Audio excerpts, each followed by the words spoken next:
most of my videos I do refer to urbanism as a visual example of the larger social ideas at play. One person of particular interest here is Jane Jacobs. Jane Jacobs, aside from her books, really organized the resistance against the urban planning of Robert Moses in the earlier part of the 20th century, the mid-20th century rather.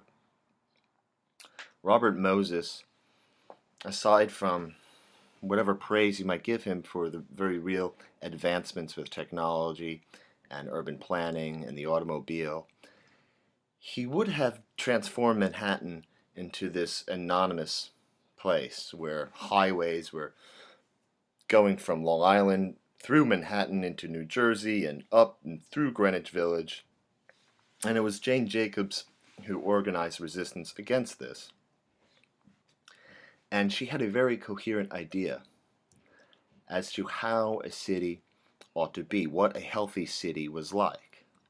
And her idea was rooted in an analogy with the natural world, with an ecosystem. Jane Jacobs has a concept that is referred to as eyes on the city.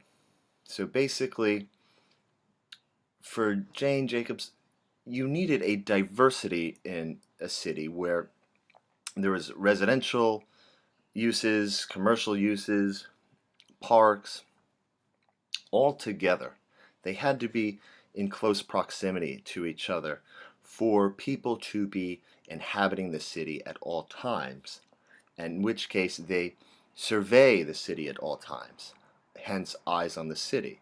This is healthy in sort of reducing crime and all the things that you imagine when you're out in public and everyone is out observing the world.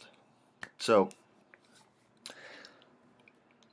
this idea fits well into our notion of postmodernism, because to make the analogy between the city, social construction, and nature is to see past the social construction.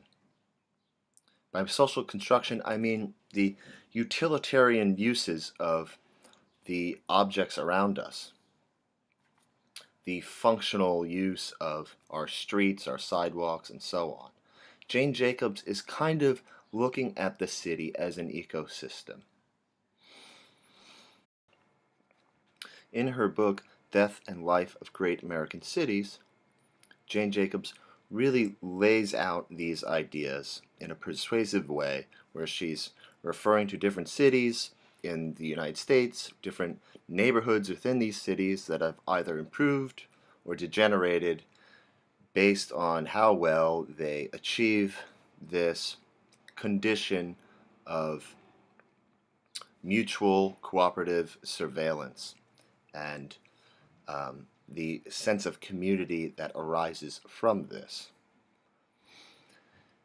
This fits well with postmodern ideas because there's something organic when you see past these utilitarian functions and you make this analogy to an ecosystem, an environment.